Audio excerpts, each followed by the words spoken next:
দুবাইয়ের স্বর্ণের বাজারে আবারও দামের ঊর্ধ্বগতি দেখা গেছে। বৃহস্পতিবার সকালে প্রকাশিত সর্বশেষ মূল্য তালিকা অনুযায়ী ২৪ ক্যারেট স্বর্ণের দাম বেড়ে দাঁড়িয়েছে প্রতি গ্রাম ৫১০ দিরহাম, যা গত এক সপ্তাহের তুলনায় প্রায় ২৫ দিরহাম বেশি।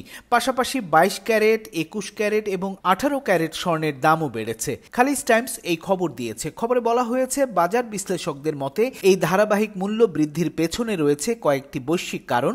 সম্প্রতি মার্কিন ডলারের মান কিছুটা দুর্বল হয়েছে, ফলে বিনিয়োগকারীরা বিকল্প নিরাপদ সম্পদ হিসেবে স্বর্ণের দিকে ঝুঁকছেন। এছাড়া মধ্যপ্রাচ্য সহ বিভিন্ন অঞ্চলে ভূরাজনৈতিক অস্থিরতা, কেন্দ্রীয় ব্যাংকগুলোর স্বর্ণ কেনার প্রবণতা বৃদ্ধি এবং যুক্তরাষ্ট্রের সম্ভাব্য সুদ হার কমে যাওয়ার প্রত্যাশা সব মিলিয়ে আন্তর্জাতিক বাজারে স্বর্ণের দাম বেড়েছে। বাজার বিশ্লেষকরা মনে করছেন, যদি বর্তমান বৈশ্বিক অর্থনৈতিক পরিস্থিতি অপরিবর্তিত থাকে তবে আগামী সপ্তাহগুলোতেও স্বর্ণের দাম আরও বাড়তে পারে। তবে কিছু বিশ্লেষক সতর্ক করেছেন, দামের এই ঊর্ধ্বগতি সাময়িক হতে পারে, কারণ আন্তর্জাতিক বাজারে সামান্য পরিবর্তনেই স্বর্ণের দাম ওঠানামা করে।